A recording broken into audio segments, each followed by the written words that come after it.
Penelitian tentang sholat Profesor dalam bidang berjamaah. fisika di sebuah universitas di Amerika Serikat membuat satu kajian tentang mengapa disyariatkan sholat berjamaah di dalam Islam, serta apa kelebihan dari sholat berjamaah dalam kehidupan umat Islam.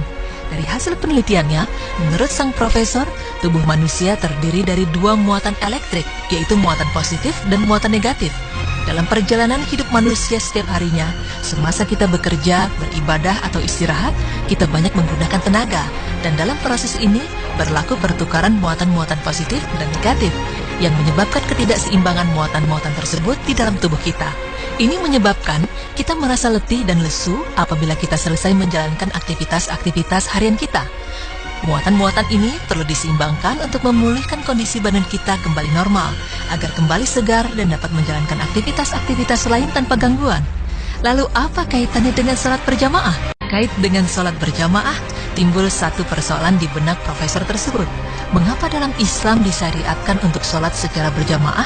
Dan mengapa sholat 5 waktu yang didirikan oleh orang Islam mempunyai bilangan rakaat yang tidak sama?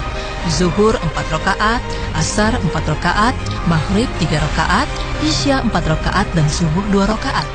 Sebagai seorang non-muslim yang mempunyai ilmu yang tinggi dalam bidang fisika, profesor tersebut berpikir untuk menjalankan kajian tentang perkara ini dan mengaitkannya dengan aktivitas-aktivitas harian yang memerlukan pemulihan muatan-muatan positif atau negatif tadi.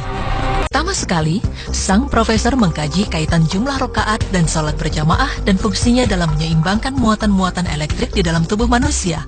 Pada saat melakukan sholat berjamaah, kita disyariatkan supaya meluruskan dan merapatkan barisan atau saf. Bahu bertemu bahu dan tumit bertemu tumit. Dan pada saat tubuh kita bergeseran dengan tubuh jamaah lain yang berada di kiri dan kanan kita, tubuh kita mengeluarkan muatan-muatan yang berlebihan. Dan muatan-muatan ini akan ditarik oleh muatan elektrik yang berlawanan dalam tubuh rekan kita. Jamaah lain juga akan mengeluarkan muatan-muatan elektrik dari tubuh mereka. Dan muatan elektrik ini akan ditarik oleh muatan yang berlawanan dari tubuh kita. Dengan ini, berlakulah keseimbangan muatan positif atau negatif. Maka semakin lama pergeseran ini berlangsung, semakin seimbang dan semakin segar tubuh kita. Penelitian ini sejalan dalam kehidupan sehari-hari kita. Apabila kita bangun dari tidur, maka badan kita merasa segar dan sehat. Dalam keadaan ini, tubuh kita mengandung muatan positif atau negatif yang hampir seimbang. Jadi apabila kita mendirikan sholat subuh berjamaah, kita hanya memerlukan sedikit pertukaran muatan elektrik dari dan ke dalam tubuh kita. Itulah rahasia ilmiah mengapa sholat subuh hanya 2 rakaat. Seterusnya, setelah seharian kita bekerja, membanting tulang atau memerah otak, muatan elektrik ini tidak lagi seimbang dengan kehilangan banyak tenaga dari badan kita. Oleh karena itu, kita memerlukan pertukaran muatan elektrik yang banyak. Dan sholat berjamaah memainkan peranan untuk memulihkan keseimbangan ion muatan elektrik ini. Karena itulah, sholat zuhur berjamaah didirikan 4 rakaat untuk memberikan waktu kepada pemulihan muatan elektrik tadi. Proses yang sama berlaku pada waktu sore. Kita juga mengeluarkan banyak tenaga melanjutkan tugas-tugas kita dan kehilangan banyak muatan ini. Sekali lagi, proses penyeimbangan ini berlaku apabila kita mengerjakan sholat asar berjamaah sebanyak 4 rakaat. Selepas waktu asar, setelah pulang dari kerja, biasanya kita hanya melakukan aktivitas-aktivitas yang tidak terlalu banyak menggunakan tenaga dan waktu yang tidak terlalu lama. Oleh karena itu, tidak terlalu banyak tenaga yang kita keluarkan. Seterusnya kita akan pergi ke masjid untuk menunaikan sholat maghrib berjamaah sebanyak 3 rakaat. Pengurangan dalam rakaat ini berlaku karena kita tidak kehilangan terlalu banyak tenaga dan penyeimbangan muatan elektrik ini berlaku dalam jangka waktu yang agak kurang dari sebelumnya, zuhur dan asar.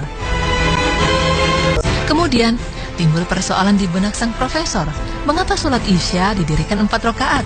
Karena secara logika kita tidak melakukan banyak aktivitas pada waktu malam dan tidak memerlukan pengumpulan muatan elektrik yang banyak pada saat tidur.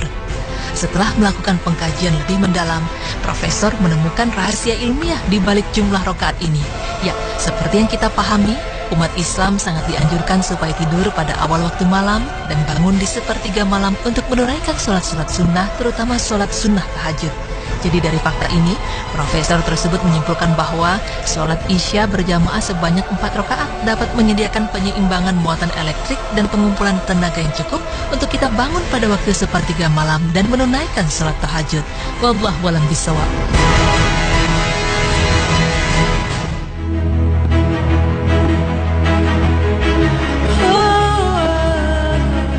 Pemirsa beriman, itulah penjelasan mengenai rahasia ilmiah di balik salat berjamaah yang dapat menyeimbangkan dan menyegarkan tubuh jika kita kerjakan secara berkelanjutan.